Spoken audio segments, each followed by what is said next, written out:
This episode of the Citadel Cafe is brought to you by listeners like you. Visit patreon.com/the Citadel Cafe to find out how you can become a patron and help make this show possible.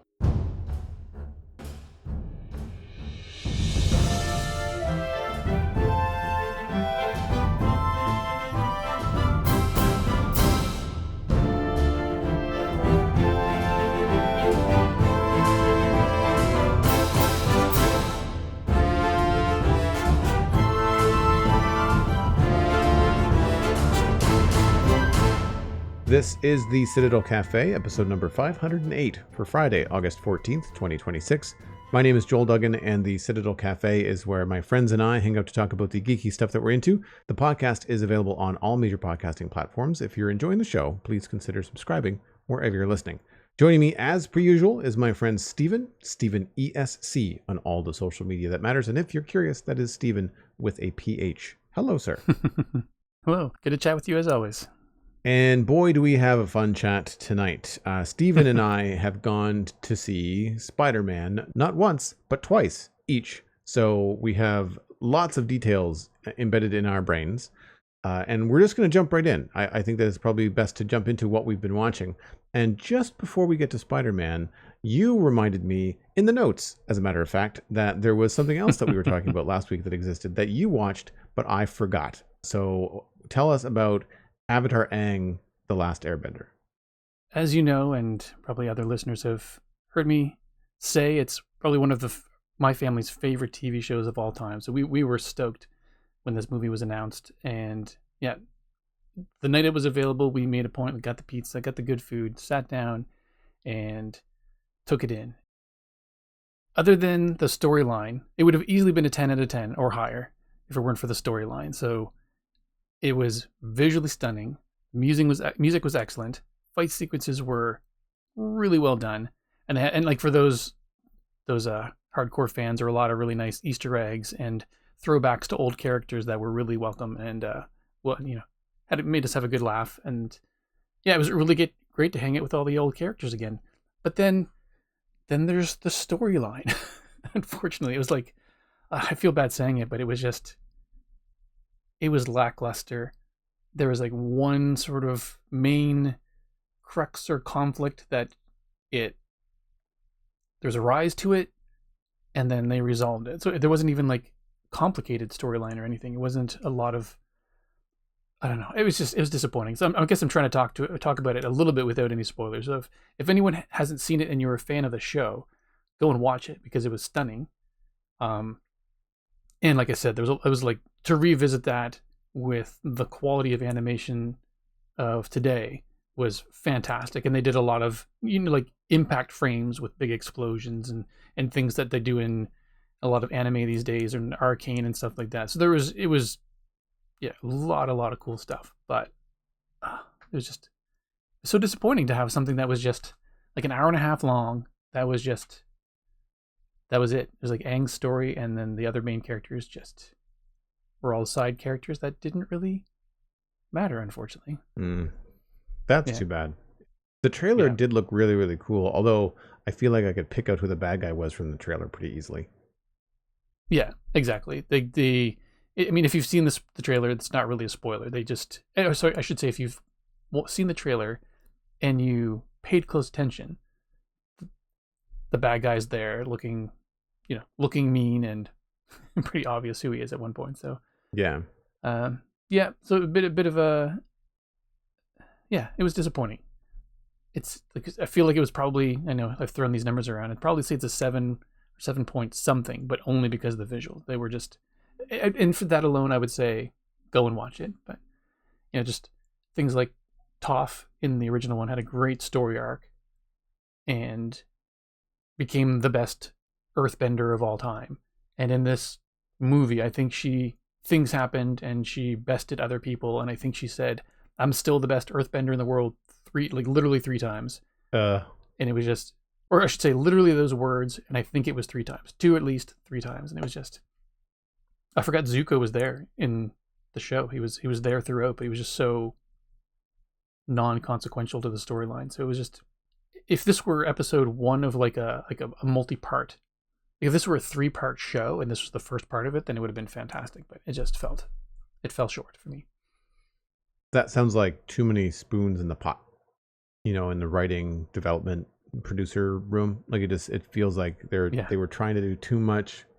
And didn't at one point the creators of the show like exonerate themselves from it and be like, nope, we're not part of this. Like they're doing something different creatively than we wanted them to do. Oh, maybe. I thought that was the live action show.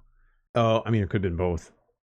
It could have been. I mean, I know they've been busy, and there's the new series coming out that's in October. That's by them. So I'm not sure if they sort of bowed out from both of them, but right.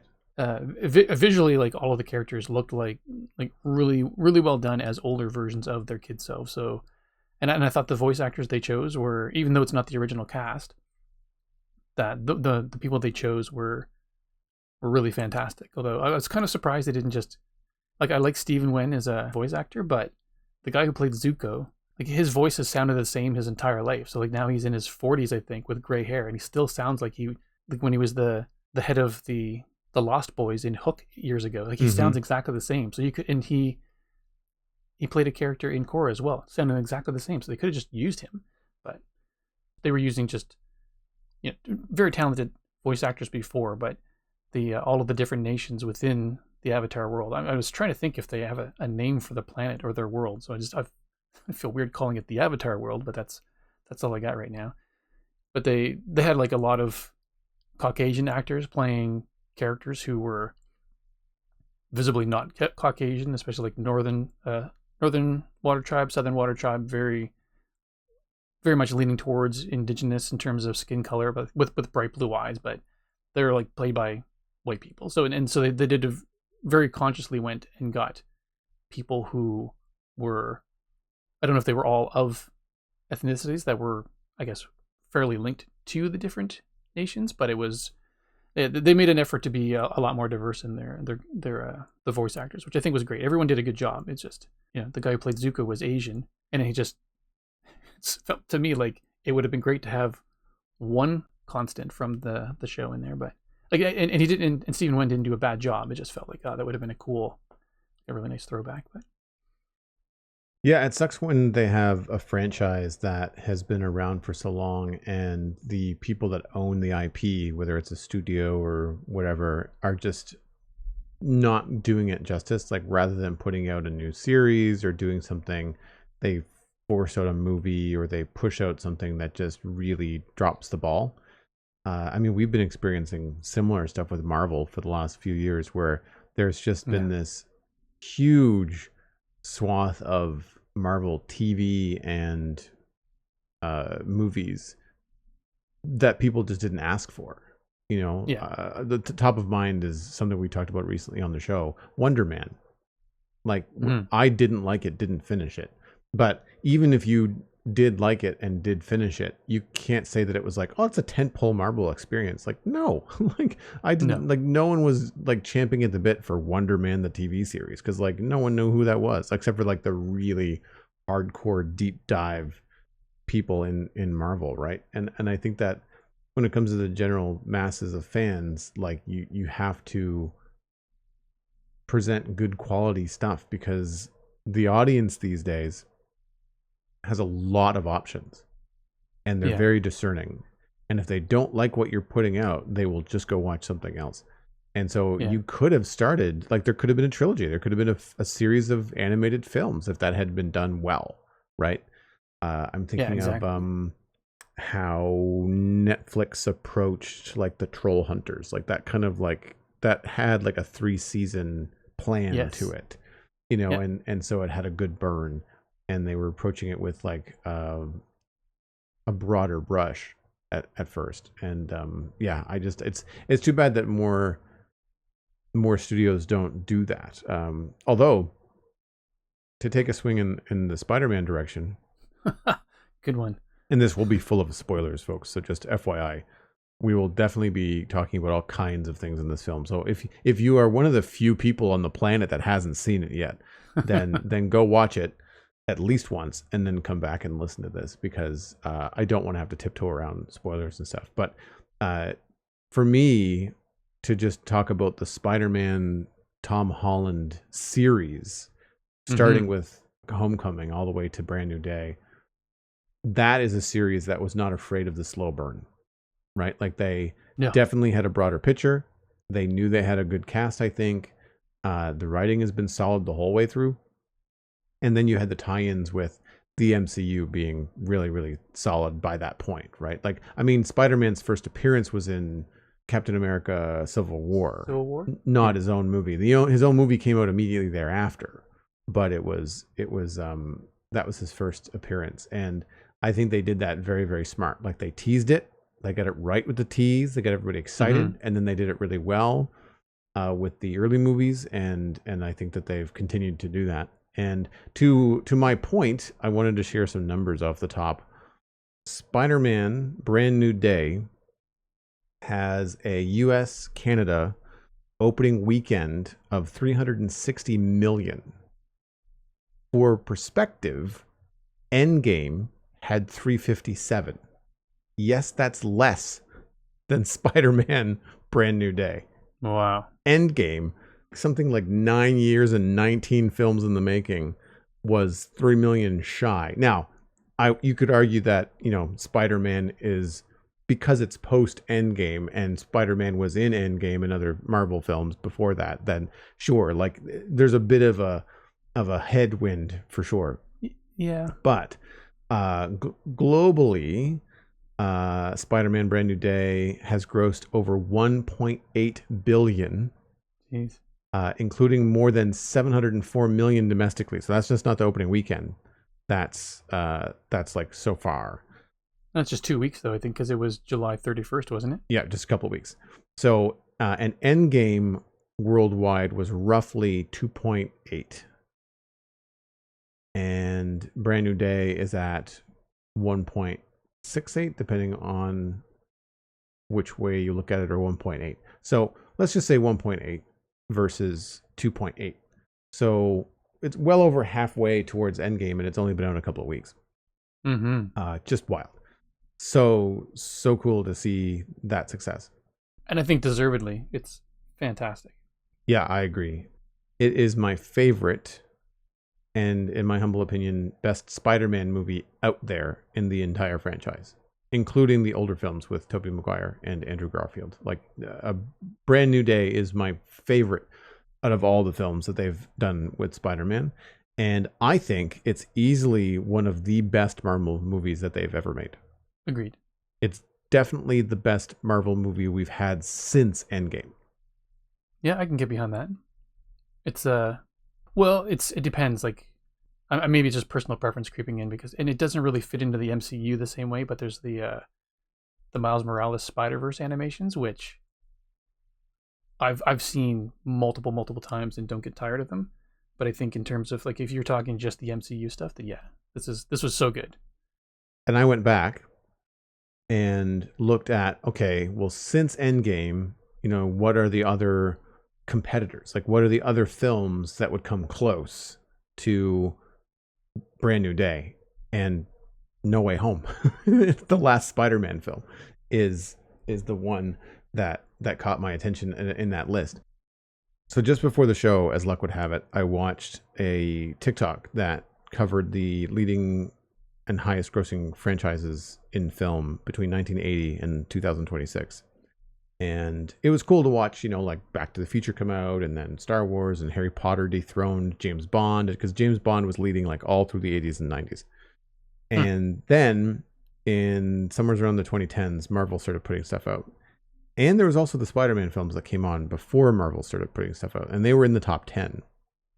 But after Marvel took the lead considerably with $32 billion, it is like triple the next, like, number one is Marvel, the MCU, and that's triple the next franchise, which is Spider-Man. And then Star Wars, Wizarding World, so all the Harry Potter films and the extension ones, and then James Bond. Like, it's just wild. Anyway, the revenue, I feel, is really, really well deserved. And I mean, I saw it twice in theater. I know you saw it twice in theater. I don't remember the last time I did that. I feel like the last time I did that was Star Wars Episode 9, maybe? Oh, yeah. I did that for Project Hail Mary just because I was surprised by how much I enjoyed it and I wanted to go. Yeah, and you hadn't seen it yet, so I was happy to go see it a second time. But it's, I think those were, I'm not sure that I've done that for any other movies recently, or any that I can remember anyway, so that was quite good. I find it funny that on some, I mean, I'm not sure if funny is the right word, but I find it funny that all of these Tom Holland Spider-Man movies have been among the best that have come out from Marvel and Sony. And it's like Sony just can't do it right on their own. And ever since Endgame, Marvel hasn't been able to seem to do it well on their own. But when they've got like this franchise that is the two of them together, it's amazing how fickle comic book fans can be about their movies, because I just, looking at IMDb, like these Spider-Man Far From Home is 7.3, and then there's another 7.4 and 8.1. These all feel very low. And then you've got other like anime or whatever that are 9.7 or something. It doesn't make any sense to me. Like it seems unjustified, these low marks, because they've been of consistent quality, in my opinion, since the like you said, since Tom Holland was introduced. He definitely holds the Spider-Man franchise together, especially I feel since No Way Home brought back Tobey Maguire and Andrew Garfield, and I feel made their Spider-Man better by having that interaction. I wasn't a big fan of Garfield.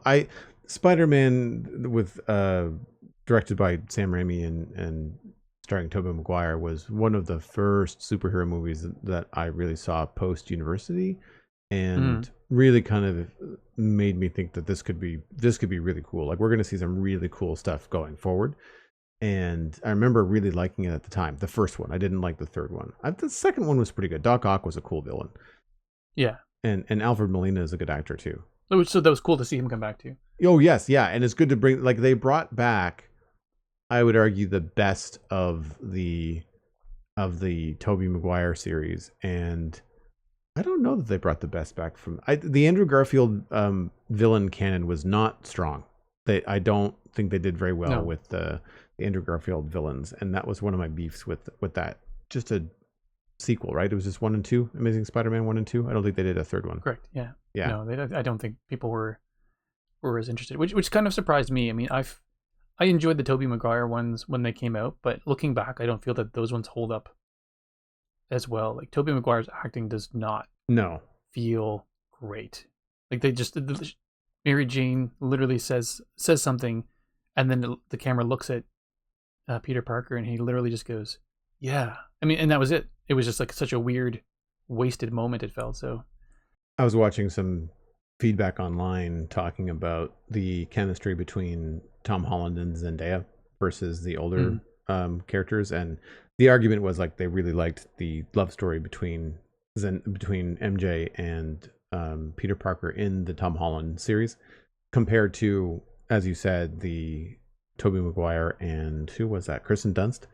And the idea was that there was no chemistry between them, and Peter in the Tobey Maguire films is so awkward that you just kind of feel like MJ is hanging out with him out of pity. Like, it's not, there's no attraction there. Like, it doesn't feel real. It just feels scripted and forced, which is, I've always felt like that. It was never the best. Also, her character is pretty flat in the original Spider-Man. Well, she lived nearby him, didn't they? When, like, they were neighbors. There was like a scene where she was sitting on the back porch, and like obviously her family life was not the superest, so maybe they just had some, not necessarily shared trauma literally, but just neither one had the greatest lives or whatever. But it was just the thing I liked about the relationship between Zendaya's MJ and Tom Holland is that it didn't seem like in the first two series it felt like this was the love interest and this is how it's going to go,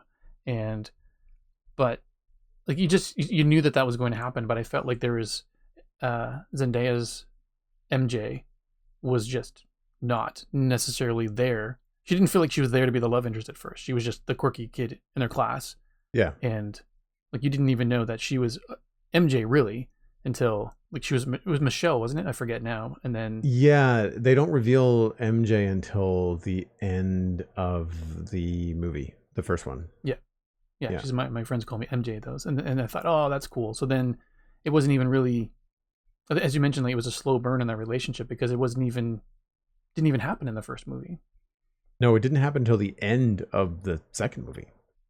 Yeah, exactly. Like I mean, officially, you know, at some point, like just at the end of Act 2, in Far From Home, Peter tells MJ that he's Spider-Man, but then all the action and chaos and finishing the final fight happens before they have another moment at the end where they actually I like you and I like you too, and they kiss and stuff. But like they basically just like got close to holding hands, and then that they both like one another, but that's it. Like that's the only way that and so it took like 2 full movies to get there. Their relationship got as far as your typical Korean drama gets. Yeah. Oh, totally. Yeah. 100%. So with this, I mean, like I feel like the true to the form of the entire series, I feel like Brand New Day really had a lot of good pacing. There's a lot of good action and a lot of good acting, but for me, the big swing came from a writing perspective. Like they really tackled a lot, and they did it in a way that was balanced between showing the audience visually and dialogue between characters in key moments. There was not a lot of backtracking. There was a moment when Peter had a traumatic experience after the party where we got glimpses of previous scenes from other movies as he was like showing Peter was thinking about stuff, but it was never explained to you what happened outside of the letter. And that is just something that, I mean, everybody going into this movie probably knew that. And the letter itself was in a previous film as well. Yeah. And I feel like they handled the pacing of this so well, and the payoff, which really isn't a payoff, it's a resolution, is not until the very, very, very end. But you still feel that Peter has, we'll say, triumphed. Like, I mean, Spider-Man still has to save the day. There's other things that are just like technically bigger and more important than his, love life and his friendship with these 2 characters, Ned and MJ. But because he does all the other things first, which is kind of what Peter Parker's true struggle is that he has to do all this other stuff before he can handle anything in his personal life. They do all of that at such a good pace and really make the payoff, even though it's not like a rom-com happy ending, it's still a good ending and still a happy one, but it's mature, and they still get you there and make that feel important, even though it's not and hopeful, showy. Yes, yeah, hopeful. That's a really good way to say it. Yeah, hopeful for sure. So those are my overall thoughts. Like I really thought that it was refreshing to see a really well written, really well acted, really well paced superhero movie that was really about the characters more than it was about the superhero stuff, and it paid off. And I hope that other Marvel films and directors are taking notes, because it really, really does work.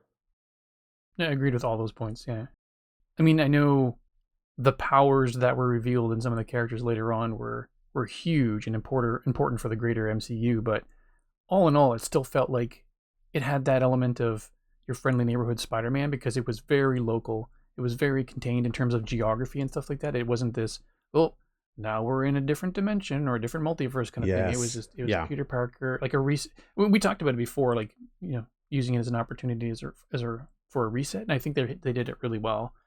I keep forgetting to mention pacing, and you bring it up all the time, and I'm grateful for that, because like for me, as soon as you said it this time, I'm like, oh yes, it was just fantastic. Like they didn't rush Peter back to getting everyone to remember who he was right away. Like they took his time and showed that he was alone and that he was isolated. And I was thinking, part of me was wondering, like back in the day, maybe they would have had him move on, but just with today's technology and things like that, he was basically able to isolate himself and just watch videos that his friends were posting online about how great their university lives were. And so it would be really hard to move on when you're still maybe you're not with them in their lives, but you're still experiencing their lives secondhand, and just it would be really hard to just move past that, I think. So agreed on all your points. It was well good enough for us to see twice.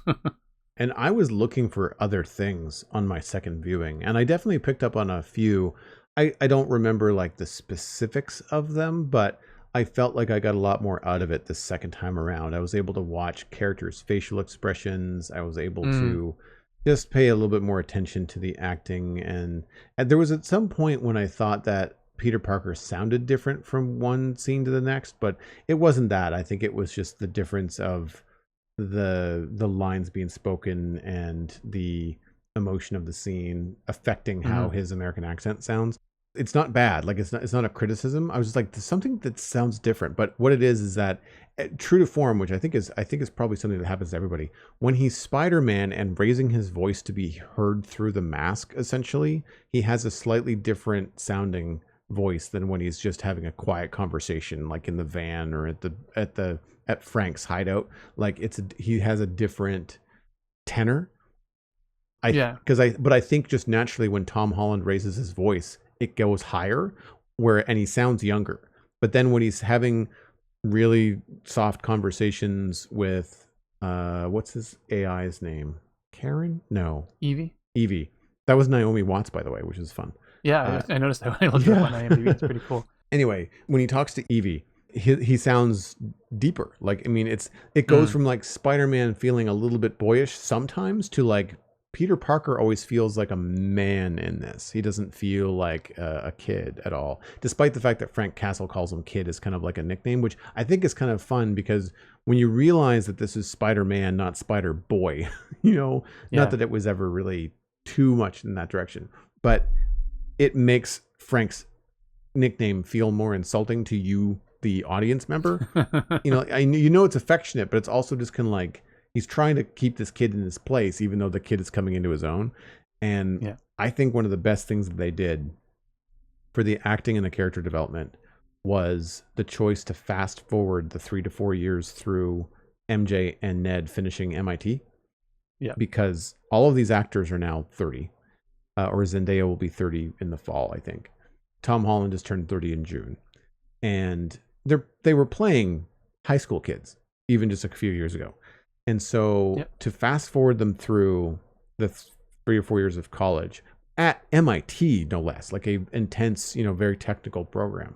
We already knew that they were smart kids, but to really see that happen, and then also show that on his own, Peter Parker has been doing all kinds of cool stuff at home, and they don't show how he affords all this. Like he doesn't have a job. That was one question I had. Spider-Man and Peter Parker have like moved themselves forward as well in terms of their own tech and character development and intelligence and maturity and whatnot. And to see the way that the characters acted as young adults as opposed to kids or youth, they still had these little glimmers of their original characters. Like MJ is still the same MJ that threw a roll at Spider-Man 2. Right. But you can tell that she's a lot more grown up. She's a lot more just knowledge of the world and has experienced a lot more. It's not like, oh my gosh, what's happening? It's like they live in a world where all these other things have happened, but they haven't had the Spider-Man knowledge. All the other things have still happened, like the Thanos blip and like all that stuff. So they still have all those memories, which is wild. And Ned, to his credit also, Babylon, he used to drive me nuts. And I realized that it's the writing for the character. He was like your least favorite thing about the movies almost. Oh yeah, no, I really didn't like the character.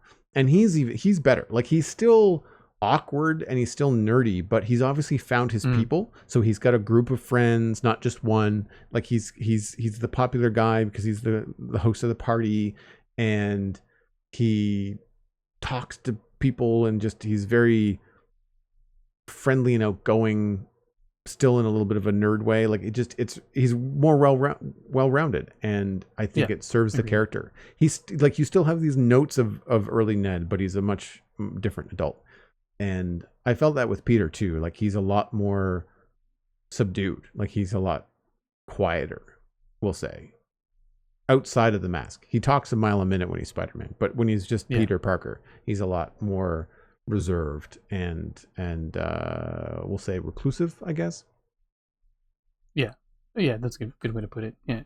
I mean, your comment about the way they used to be energy-wise got me thinking back to when they were, probably the first movie when they're in that the gymnasium together, just chit-chatting, and they were supposed to be doing calisthenics or whatever. They seemed so kid-like at that point. Yes. Oh, totally.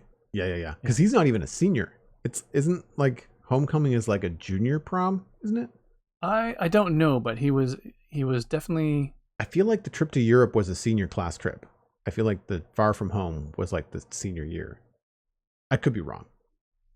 Either way, the first two movies are definitely within high school. Like they're not. Yes, absolutely. Because at the end of the third movie is when they got their acceptance letters into MIT. Right. So yeah, it just all three movies happened in high school. That's wild. Yeah, that is. Yeah. Yeah, that's crazy. Because the third movie felt so much more mature than the other two. Agreed. Yeah. But it just makes me appreciate the fast forward they did for the 3 or 4 years after that as well, just because, just pretending that every movie happens right at the end of the previous one. It basically makes today's tech or whatever, essentially they'd be still living in 2018 or whatever if they just made every movie one after another. So like what they did with the blip and the fast forward 5 years, and then this thing with the fast forward 4 years as well. I think I appreciate those things because then it just doesn't create this world where everything that's happening in the storyline is just perpetually behind what today is like. So that's good. Yeah, and I don't know where the current MCU is set. I'm assuming it's like the near future. Like it's supposed to be fast forward a couple years ahead of us now, I guess. Okay. I was trying to figure that out before them. Yeah, I don't know either. I'm not sure. I mean, it doesn't really matter. I don't really, now that they've introduced multiple universes, like I kind of just assume if things feel a little bit ahead of where we are now, like, well, who knows what universe we're in. I didn't see, I mean, like obviously the stuff that Peter was doing with his suit was well ahead of any tech that we have right now. I really felt that Holland knocked it out of the park. Like, oh, me too. I know he's a good actor. I've seen him in other things, and I know he's a good actor. But this was just like, oh, when given the right material and the right lines, instead of having like one line out of 20 in an ensemble cast in Endgame, you're carrying the film. Like you're the lead, and it really does work well with his like the stuff that he was doing when he wasn't speaking as well. I just thought was really, really, really solid. Oh yeah, his reacting was top notch. Yeah. I also really liked the banter with Frank, with the Punisher, which I thought was really well done. And I saw a clip online actually that the director during rehearsals noticed that the banter between Holland and Bernthal was so good. There was so much chemistry there because they were like improvising and stuff in rehearsals that they rewrote some of the scenes to have more of that older brother, younger brother vibe to them. That's pretty cool. Yeah, it's smart. Like, look, I'm trying to remember the guy's last name. Destin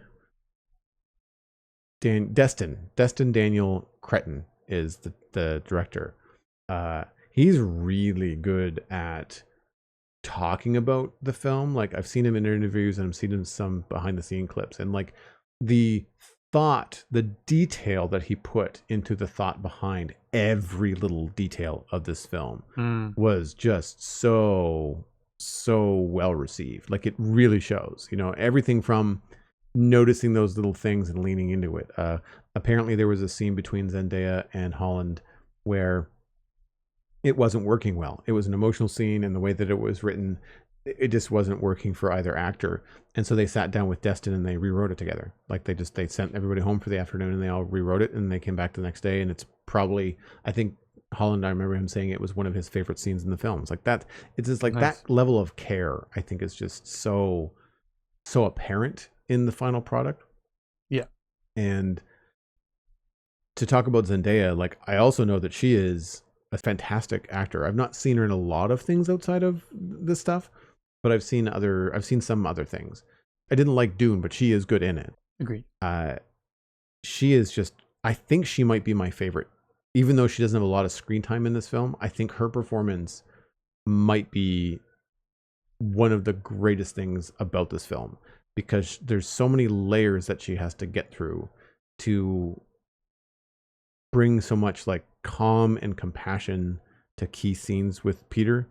There is the moment when it's just before she reads the letter. He's trying to fix his inhibitor, and they're talking through the curtain because he's got his mask off, and they're having a very real conversation.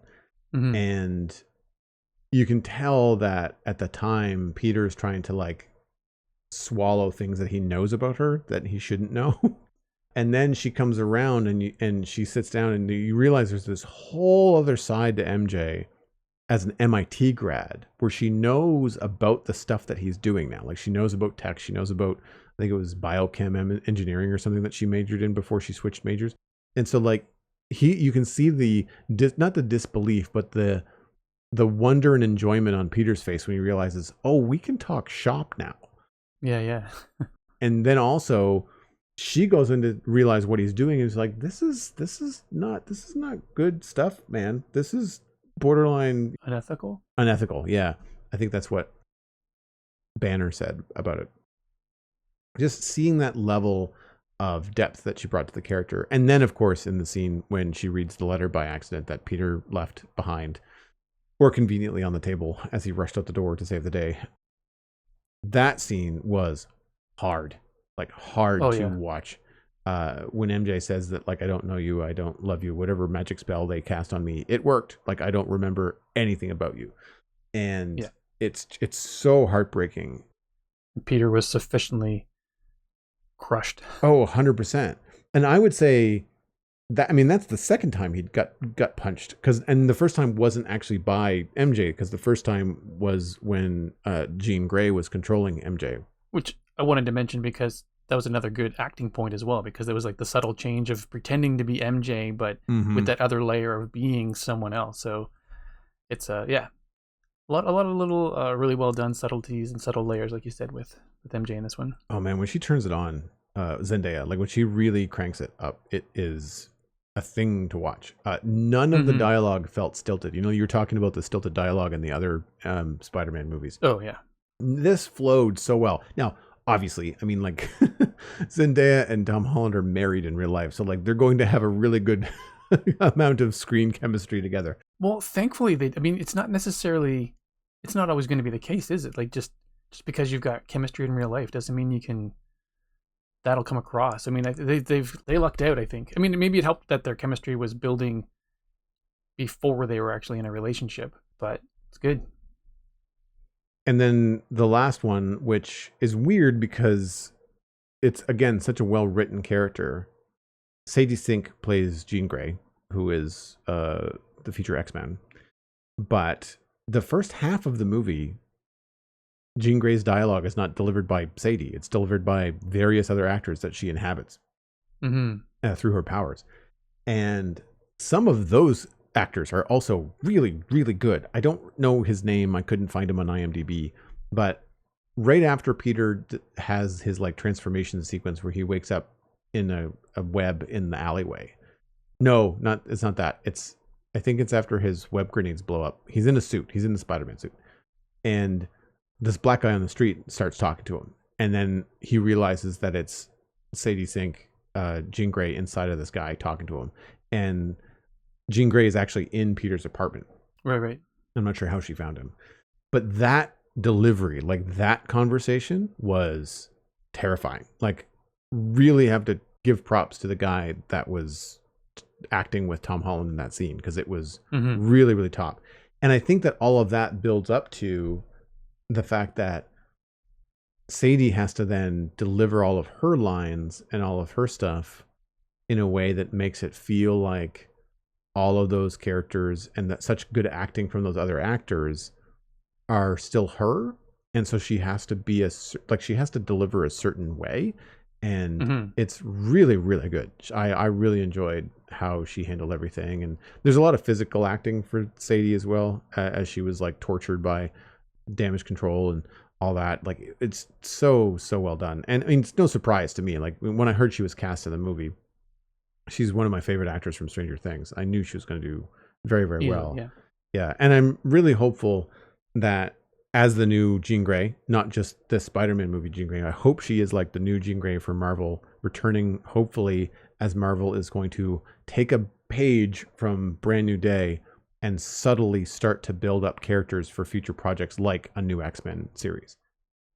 On that note, though, I'm just curious to know how they're going to, or curious to see how it's all going to play out, because I mean, the Doctor Doom movie, or Doomsday, I forget what it's called at the top of my head, but coming in the winter or the end of the fall it has the old X-Men. It's got Patrick Stewart and Ian McKellen coming in reprising their roles, and so they already had a Jean Grey in their universe, and they already had these, like, the older generation of characters that we started with back with the original X-Men movies. And so I do find it interesting that they're introducing Jean Grey as I forget what age they said she was in this, but she's clearly, I think she's meant to be younger than Tom Holland's character, or younger than Peter Parker, and he's only supposed to be end of university, so teenager maybe, which doesn't really match the Patrick Stewart age, or like Magneto and Xavier age. So I'm really curious to know how they're going to do this, because they seem to have so many generations of X-Men in this, especially when they did the flashback sequence at the end of, or not the flashback sequence, but one of the end credits, I think, at the end of the Marvels, was it? And Monica Rambeau? Yep. Was that Monica Rambeau? Yep. Yeah. Then she ends up in a different timeline or different multiverse, where the woman who plays her mother is not dead and is actually playing one of the mutants. And then Beast was there as well, and I think that was the Kelsey Grammer Beast character. So like it seemed to be all over the place, and I'm really, really curious to see how they're going to bring it all together and or tie ends off from different multiverses and just start anew. It's been my understanding that the Patrick Stewart, Ian McKellen cast of X-Men is a different universe. Where Monica Rambeau landed is a different universe than the main MCU universe. And so I think what's happening is that we're going to get some cool glimpses and some building up of re-familiarizing viewers with these characters in Doomsday. But I don't think that the Rebecca Romijn, the Ian McKellen versions of those characters are going to go forward. I would imagine that what's going to happen is that we're going to see the MCU do their version of X-Men, starting with something like a Sadie Sink, and have everybody be much younger, which is great for them, because I mean, I'd love to see, Sadie Sink be in several films for Marvel, because I think that that's well deserved and such a fun thing to do. And they're people, and especially characters and actors that I've seen interviewed on a number of occasions, and they feel like the kind of actors that would really treasure these roles that they get. Like Tom Holland really stewards the role of Spider-Man responsibly. Like he understands the weight of that, and I think that that's one of the reasons why it's so successful. And I get that feeling from Sadie as well, even though in all of the interviews when she's out promoting this movie, she can't say shit about who she is and what and who she's playing and what that means. So I'm sure that it'll be more interesting to see different interviews with Sadie. I'm not sure what the NDA is on this, but like now that it's been out for a couple of weeks, hopefully we'll see some stuff where like she can actually talk about, like, not future, but like talk about it being in the movie and what it was to have that weight and that character for her, right? Agreed. I also really appreciated Banner having the Hulk in this. I thought was a fun touch and challenge for Spider-Man, because you get to see really, really early on how strong Spider-Man is. And you have to have something or someone that can challenge him. And obviously having someone that can control minds is one thing. But when she can control the mind of Bruce Banner, there's a line that I did clock this in the first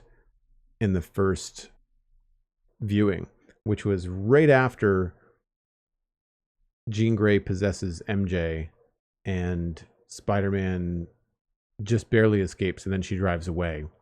She tells the driver to take her to whatever that university was that Banner was teaching at. And I knew immediately, it was like, uh-oh.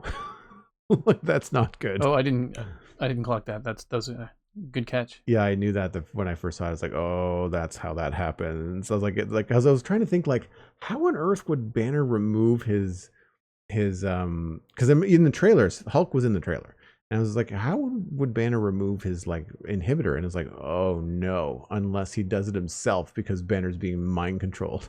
Like, just anyway, it was really really cool, and this is the second time. I might not have all of my counts, but this is the second time that we've seen Bruce Banner transform into Hulk unwillingly in the MCU. I think the first time was on the like Mark Ruffalo's Hulk. Oh yeah, Ruffalo. The first time was on the helicarrier. Oh right, When Loki induced, wasn't Loki induced, and then he chases Black Widow through the corridor, and everything else since then has been, I'm always angry. Like I could just kind of change whenever I want, or I'm staying Hulk. I'm not changing back into Banner. And then the rest of it was just like constipated Banner, where he just didn't want to change into Hulk, or Hulk didn't want to come out because he got beat up by Thanos. Like it was dumb. And this was the real sort of like tell everybody to get out of the building, and he changes, but he changes into like a different version. Like he is bigger than I am changing because I'm angry Banner. This is I've lost control, and he's bigger and meaner looking, and he's more monstrous. Like they took a combination of the Incredible Hulk from what's his name? Edward Norton. That version. And they combined it with the new version. So it looks like Mark Ruffalo. But there's also a hint of like the monster side of him in the comics, where like the Hulk is not supposed to be handsome, right? And I think they did a really good job of making him look like a Frankenstein in this one. And it was really, really threatening and cool. And there's a lot of really cool poses that he hits that were like reminiscent of Ed Norton's Hulk, and also some comic books shots that I'm just familiar of. And I just thought it was a really cool way to show off a challenge for Peter, but also how strong Peter is, because like he's getting pummeled by the Hulk, and like he's beat up, but he's not like fine, but he's also not paced. Like he's really holding his own. And the action sequence was probably one of the best in the film. And I feel like it really showed off that Peter has moves. Like he's not, everything else in the other films were cool, but sometimes you felt like Peter was just as surprised that he pulled it off as everybody else in the audience was. Like he was doing Spider-Man instinctive stuff. But now, having been Spider-Man in Manhattan for 4 years, like Peter has like moves, like he can handle a lot of stuff confidently while he stretches and talks shit to you. Like he's still going to own your face. And he does some really cool stuff when he's fighting the Hulk, like jump on his back and like get on the ceiling. There's all kinds of really fun stuff. Yeah, a lot of really good cinematography throughout the movie. And that was one of the cool scenes when he's going over, Hulk's going through the middle, Punisher's going underneath, all in slow motion. That was a pretty slick shot. It reminds me that there are a lot of good shots in this movie with Spider-Man swinging. They did a lot of practical effects to get, I guess, to make it feel a lot more realistic than CGI. And it's just talking about that scene reminded me. There's one spot that they had the camera flip upside down when he flipped upside down too. So he remained upright, and then everyone else in the scene was suddenly walking on the ceiling. So it's just little things like that throughout that worked fantastically. And in the, I guess I'm realizing I'm hopping around a little bit, but then the scene with the Hulk in the building there, so a little bit surprised by the buddy relationship between Punisher and who's one of the most, I guess, just straight up gun-toting violent people in recent Marvel-verse shows that I've seen, and the fact that they've got this like match with PG-13 Peter Parker. So it was kind of an interesting way in that scene to allow him to unleash the hundreds or thousands of bullets that he usually does on the Hulk, and just basically just tickling the Hulk because he's just impenetrable. But it's a pretty fun way to introduce like Captain Violent with the complete opposite and still have it work in a film in a believable way. I think even Peter jokes about that. Yeah.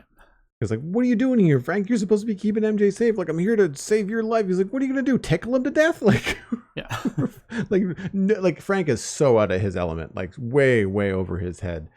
I always thought it was funny. It's a great character expression because it's not really a word, but Bernthal just kind of goes, "Ah," whenever he doesn't like something. He kind of like walks away and kind of groans, and he's so grumpy, and it always gets him in trouble. Like the moment that he says, he's usually dismissing really good advice from Peter.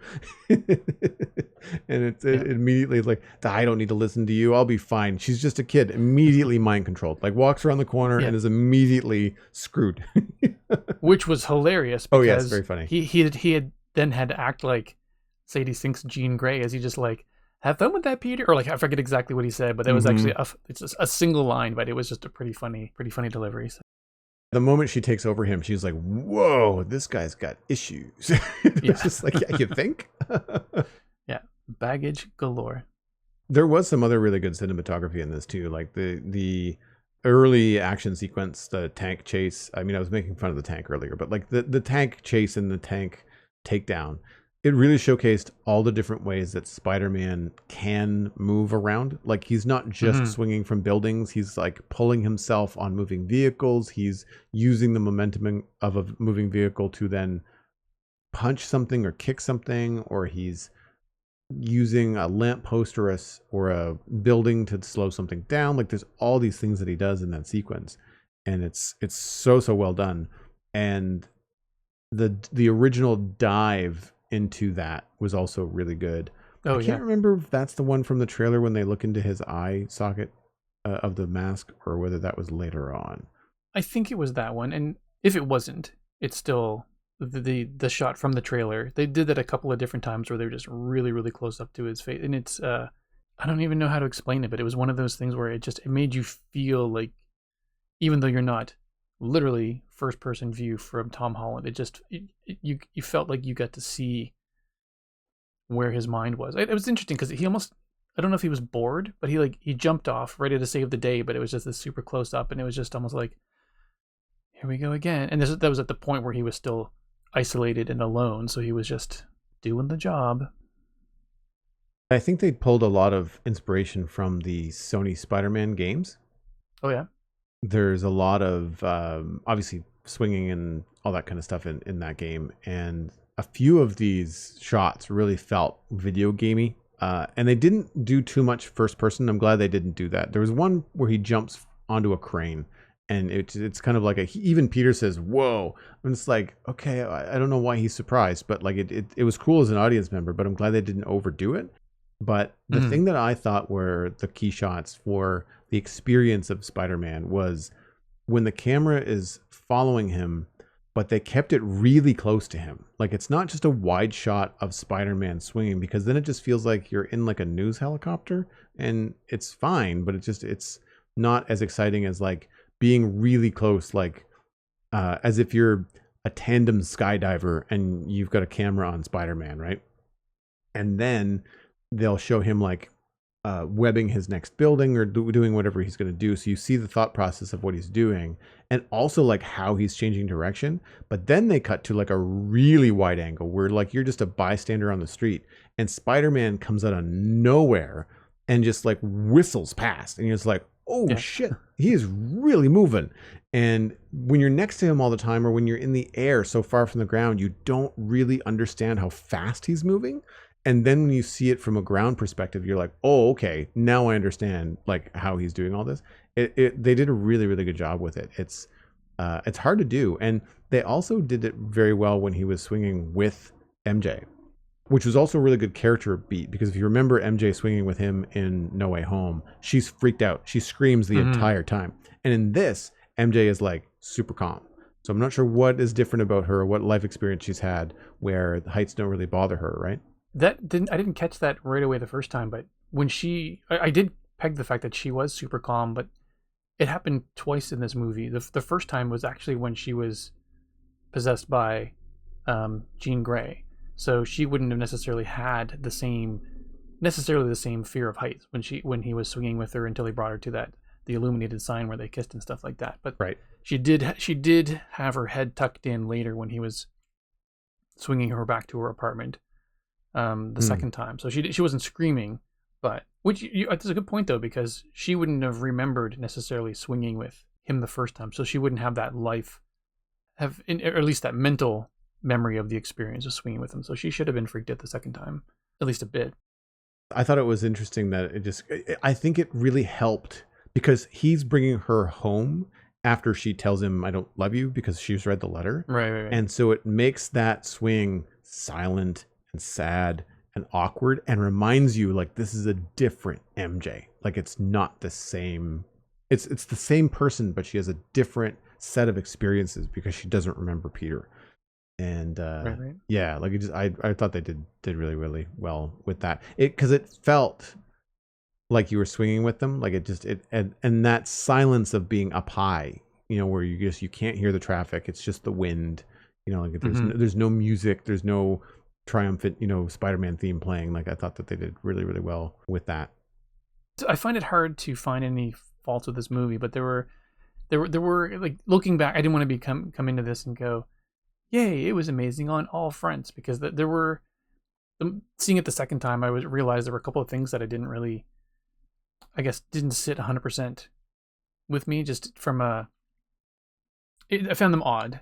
So like in this movie, with Peter's mutation and evolution into the second version of Spider-Man or whatever, I found it really odd that they would give him organic web shooters. Like what an odd thing to just give him and have them appear exactly where he needs them. Like if your body's going to go through some weird mutation, like why didn't it shoot at the back of his right tricep or something? Like it's just weird that this mutation made him exactly how he needed to be, and then he had perfect control over the webbing eventually. Like it was nice because it was a bit of a reset, almost not a full origin story, but Peter relearning his powers kind of thing, the way that all of the other characters had to in their first story. So it was kind of nice in that sense, but it was just, I found the actual mutation and the fact that the web was superior and he didn't actually have to eventually think like it would spray all over the place. He could do all kinds of stuff with it. It just felt a little too convenient or a little bit too clean, but and I looked it up actually, and in the comic books, Peter only had organic webbing once. So it was the decision, or the fact that Tobey Maguire's Spider-Man had it, was unique to the movie. It was not in the comic books whatsoever. And that was in 2002, I believe. Yeah. And then in 2003, there was a comic book story arc that Peter went through a mutation where he did gain it briefly, but then when the mutation subsided or whatever, it was I didn't actually read those comics, so I find it weird to say he mutated and then the mutation subsided, because that doesn't sound like something a mutation would do. But then he went back to having mechanical again. So I found it odd, and so curious to see how that's going to play out. Is he going to just continue to have, or is he now mutated and going to be in the X-Men or something like that because he's now a mutant? Maybe that was the whole point. Well, I thought that's one of the reasons why Jean kind of understood that he knew where she was coming from. I think that's one of the things that allowed him to be, I mean, in addition to the Aunt May loss, compared to her sister Sarah, that was the big thing. But I think that also the fact that he's different, the fact that he understands what it's like to be different, and that he's not just different on the surface, like he does actually have some genetic stuff that's really, really changed him. And with some physical outward appearance as well. I didn't mind the webbing stuff. The way that I understood it was that when Evie was explaining it, it was the traumatic experience that he went through at the party emotionally, combined with being alone and being miserable, was what prompted his arachnid DNA, I guess, to prompt like some hormonal changes and all that kind of stuff. And the fact that he was able to control it at the end, it was less about like he finally stopped fighting it and he decided to just kind of give in to it. And to me, it was it's very fast. It does happen very fast, but it's also like, well, he's a Spider-Man, I'll forgive it.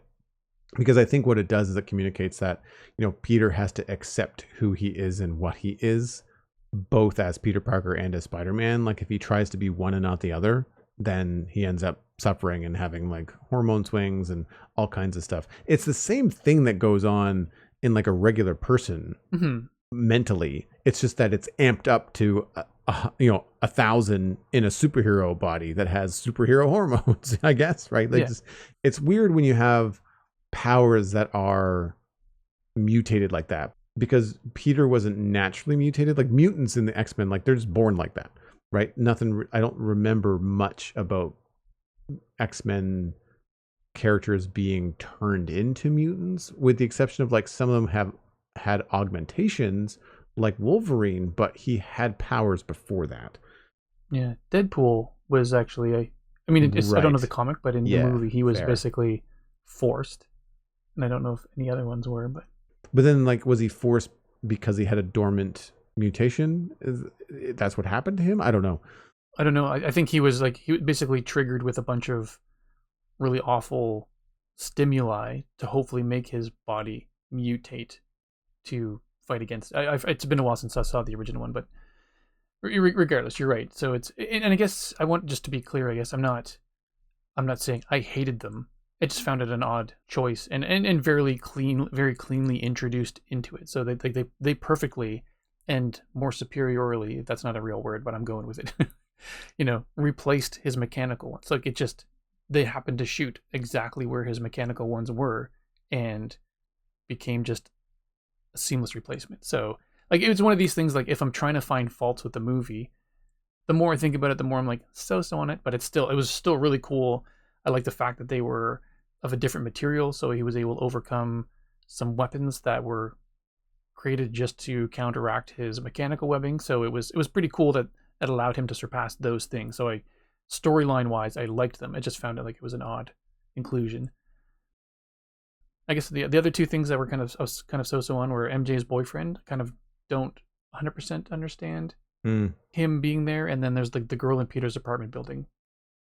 She felt like she was literally included just so that Peter could wear her clothes later on and have it be a gag in the elevator, because she had 2 or 3 lines and they were funny, but I thought she was going to be, or what was her name in the Tobey Maguire one? It wasn't Ursula, but there's that really sweet I know girl in the apartment. Mean.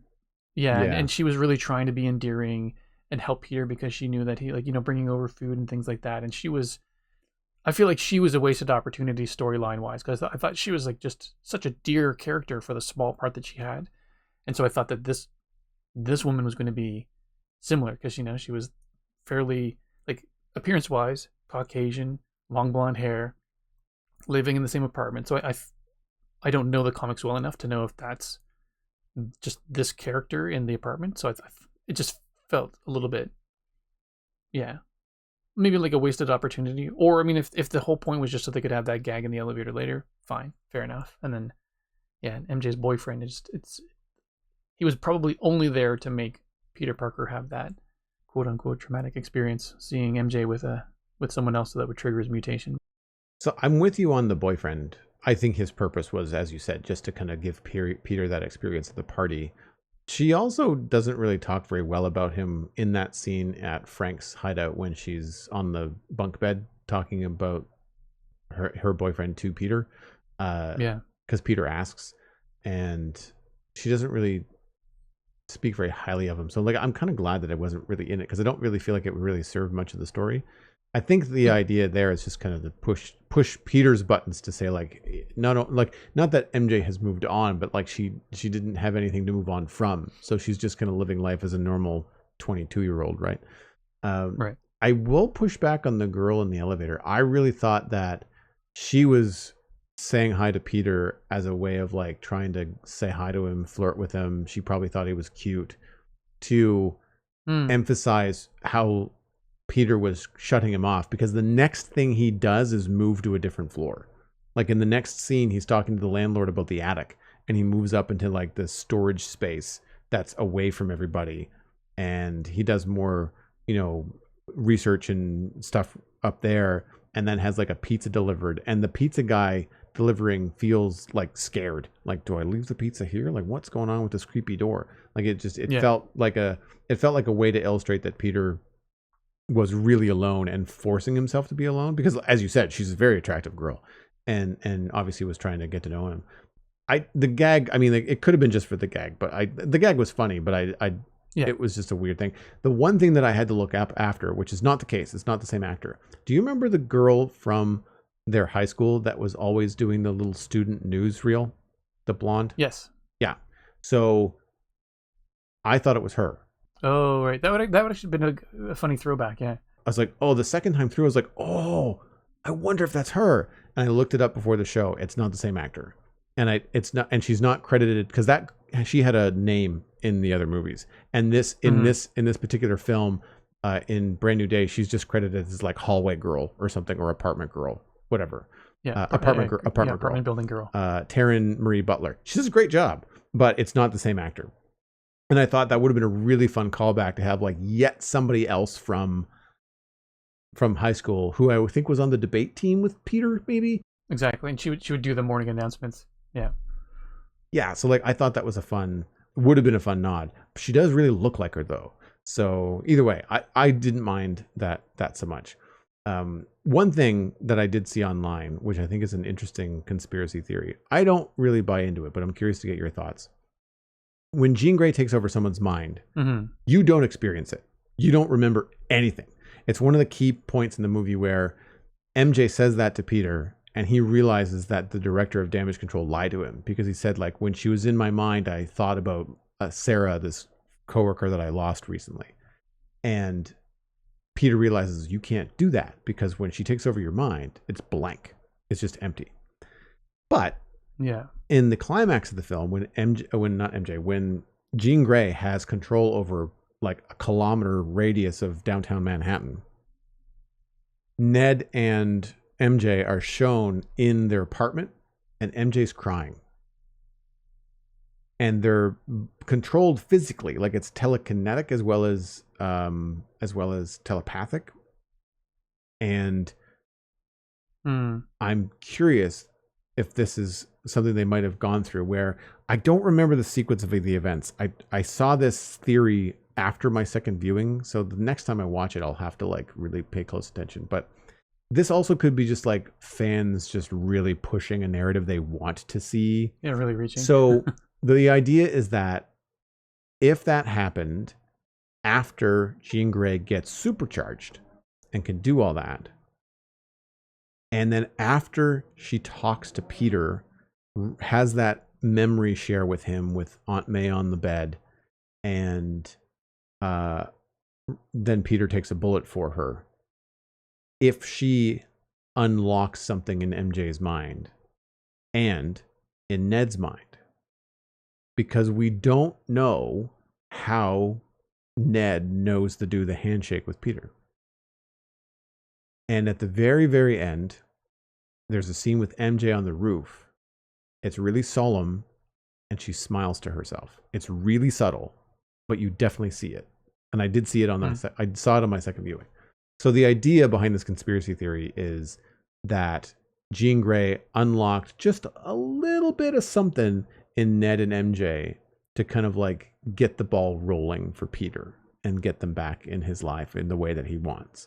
But they're playing the long game in these films, and it's just not happening in this movie. I mean, I think it's a reach. Yeah, me too, because I don't think the scene where everybody was frozen, she had mind control over them, because the Bill or whatever, the head of Damage Control, they were all frozen, and then she did like the 11 Stranger Things thing and just basically brought him from the office that he was in, spun him around and sat him down in the chair and was talking to him, and he was aware of everything she was saying to him. So and maybe I misunderstood, but I didn't feel like everyone was being mind controlled in the she's in everyone's head thing. Fair. I just felt like she had put everyone on pause, and they were aware of the fact that they were on pause and couldn't move. Right, but if she's more powerful now and she can be in someone's head, I wonder if she has the ability to unlock an old memory. Yeah, but then she'd have to be like Xavier level of, like instantly Xavier level of present in everyone's mind kind of thing. So she would basically have to be, instead of being one thought being passed from person to person, she would have to be in everyone's head at the exact same time. But I'm not saying everyone. I'm saying she's only done it for two people, just Ned and MJ. Oh, just the unlocking. The unlocking thing. I'm not saying she's mind. I think I misspoke when I said that she was mind controlling everybody. I meant that she had telekinetic control over everybody, but she also is super amped up. She couldn't do that before, and she didn't have that kind of range. So if she's got that kind of range with her telekinesis, stopping people from moving, does she have that kind of range with her telepathic ability? She was able to keep Peter breathing from a park somewhere when he was in the hospital. So anyway, I thought it was an interesting idea. I don't know how true it could be, because you're also dealing with, this is a physical mutation. Granted, it's a fantastical ability that she has, but it's a physical mutation. Mm-hmm. The thing that removed Peter from everybody's memory was magic. And so far in the MCU, magic is kind of like a little OP. Like once you've got a spell done, there's not a whole lot you can do to undo it unless you are also magic. Like that's kind of how they've presented that. So I don't know, but it's a nice thought that interesting. Instead of just like a blank slate, you know, there's like this little nudge. Yeah. And that would have to be the case maybe for MJ, but it wouldn't have to be for Ned, because for Ned, we don't know because we didn't see him do it. But if Ned was the one who came up with that handshake and he has done it with other friends that he's made, then it would make sense that he would know how to do it with Peter. Yeah. But what we'd be wondering is like, why does Peter know how to do it? Yeah. For me, I just assumed it was muscle memory. Like you do that hundreds of times over the course of your life. Yeah. And then you're just, even though they get rid of memories of Peter Parker, like your body's, like if you played basketball with Peter Parker and then Peter Parker was suddenly gone, or, I mean, maybe they didn't really address it, but I just, you know, if you got better at basketball because you were practicing with Peter Parker, but then Peter Parker's gone from the world and you don't remember them existing, are you suddenly bad at basketball, or do you still retain all the skill you had when you were playing basketball with Peter Parker? Or does the spell just replace Peter Parker with somebody else? Yeah, exactly. But like, it just, I just assumed, and maybe you're right, maybe he had been doing that with somebody else all this time. But in my mind, it was just, I just assumed it was a muscle memory thing from, you know, the 3 years of high school and however many years before that they knew each other and they were just doing that. So yeah. And I don't know whether he says Peter as in like he remembers the old Peter, or whether he says Peter as in like Peter's the name that MJ said to Spider-Man when he jumped out the window. And they had a pause of like, she had a pause of like, shit. Yeah. I've known for a half a day. Yeah. And I've already let it slip. The first time through, I thought that sequence was a little bit awkward, but the second time through, I appreciated it more. Where she invites him up to the apartment to say hi to Ned, and they end up like sitting and hanging out, and Spider-Man's like sitting in their living room. It was weird. Like it served a purpose. It moved the plot forward, but at first it was like, this is really strange. Like it felt very odd for Spider-Man just to be like hanging out. But I mean, I guess they did say that, you know, the explanation, you know, the loose explanation was like, I just saved MJ from a subway accident or something, so like I just swung her home, and she thought, oh well, my roommate's a big fan. Yeah, and she knew that Ned wanted to say thank you all those times as well, so it just kind of, I get it, but like it was weird that they were just hanging out. I guess it was weird because Ned didn't know why. MJ would know, because MJ knew that Peter would have known them in the past and all that stuff. So yeah, it was at first I thought it was a little bit of a weird slowdown, but because of everything else that was involved with it and how much I liked the scene, it quickly became something that made sense. I think the only awkward part was like, before you know where it's going, when she says, hey, do you want to come up and say hi to Ned? My immediate thought was like, my God, the woman you love just said, I don't love you, I don't remember you. What's the last thing you want to do? Spend more time with her. Just, that feels like the wrong decision. I know. So many mixed messages, MJ. So many mixed messages. Very strange. But at the same time, I was like, okay, no, wait, I get it. Like, come up and say hi to Ned. And then once it happened, it was like, okay, this does make more sense. Because again, to go right back to not just Zendaya's performance, but the writing for the character, there's so much calm and compassion from MJ towards Peter Parker, despite the fact that she's been manipulated by him and he removed all these memories from her without her asking. Yeah. Or asking her permission. Like there's all these layers to it, and she still is not mad at him. Like she still really understands kind of like what he must be going through. And I think it's a testament to the solidity of the film. Moving on to the Internet Minute, the Citadel Cafe is supported by you, the listener. If you're getting value out of the show, please consider putting a little bit of value back in. You can become a member at patreon.com/the Citadel Cafe. Joining at any level will get you an invite to the member-only Discord server, and that is also going to get you access to the Barista Cut bonus audio. Special thanks to our Bean Counter patrons, EclipseRM, MindTripMedia, and Smurf588. Thank you very much for your support on this episode. Patron count is at 17, which is steady on for the last time we recorded. Our goal each episode is to add one more patron. If you would like to be patron number 18, visit patreon.com/the Citadel Cafe. I'm back with Lego, my friend. And this is going to be a callback. This is the Lego K-pop Demon Hunters Derpy Tiger and Susie Bird. 825 pieces, retails for $100 Canadian. 8.5 inches tall when the bird is on the cat's head. 6 inches by 6 inches at the base. And you can choose between two expressions, a neutral underbite and a tongue letter delivery. Both of those are swappable with the pieces being held in the back of the head of the tiger. So you don't have to worry about where you put them. You can just store them in the back of the head, which I think is really fun. It comes with the flower pot accessory, as it should. Overall, I think it's a pretty good representation of the iconic organic animated tiger in Lego. It's pretty fun. Yeah. It is not terribly priced, and at 6x6 for a footprint, it's very doable for a fun addition to your desk or your bookcase. It's not going to take up a heck of a lot more room than a large coffee mug or something. Very cool. It makes me now want to see. I know they're doing a second version of it, so it was every once in a while that movie pops into my head, and then I forget about it. Pops into my head, and I've been toying with the idea of watching it again, and then I had forgotten about it. So then, as soon as it came up on the screen, I was like, oh, all right, maybe it is time for a rewatch, because that was it's a pretty fun movie. And I agree, like the colors are pretty bang on too. Sometimes I find that, well, generally speaking, Lego does a pretty good job of getting the colors right, but every once in a while it feels like they've taken their stock color and made it fit, so it's not 100%. But this looks pretty darn close to what it was in the show.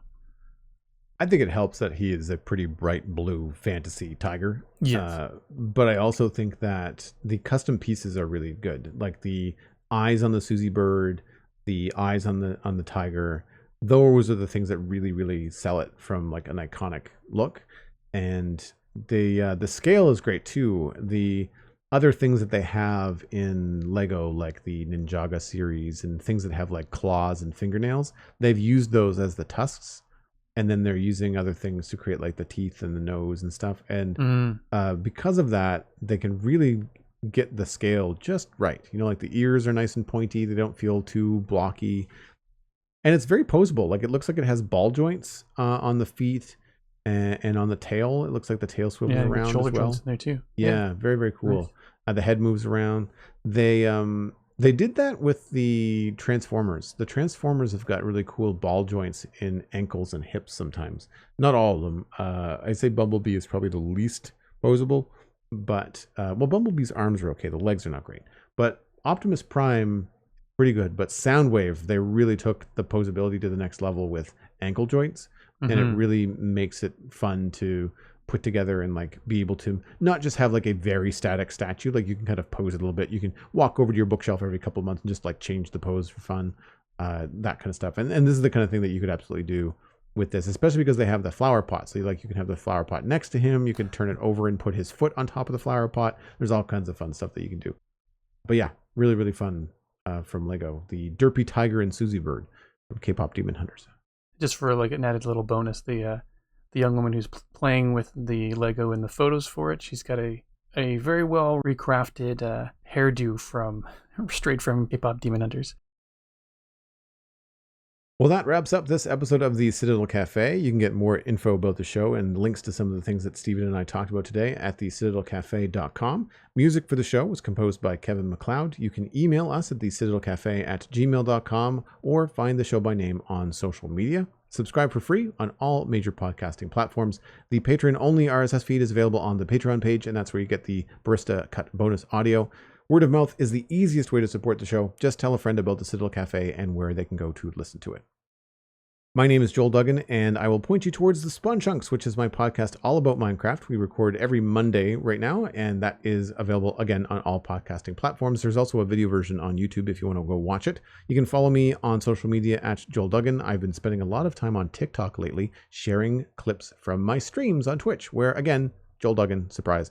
And I do that Tuesday through Saturday at 9 a.m. Atlantic. And it's been a lot of Minecraft lately, but we've been making really good progress on the command center. It's been a lot of fun. So that's me. Steven, where can people find you online? If I'm anywhere, it's on Blue Sky at StevenESC, again, Steven with a PH, or over on Mastodon at stevenesc.mstdn.ca. You've been listening to the Citadel Cafe, where we are fast, easy, and cheap, but you can only pick two.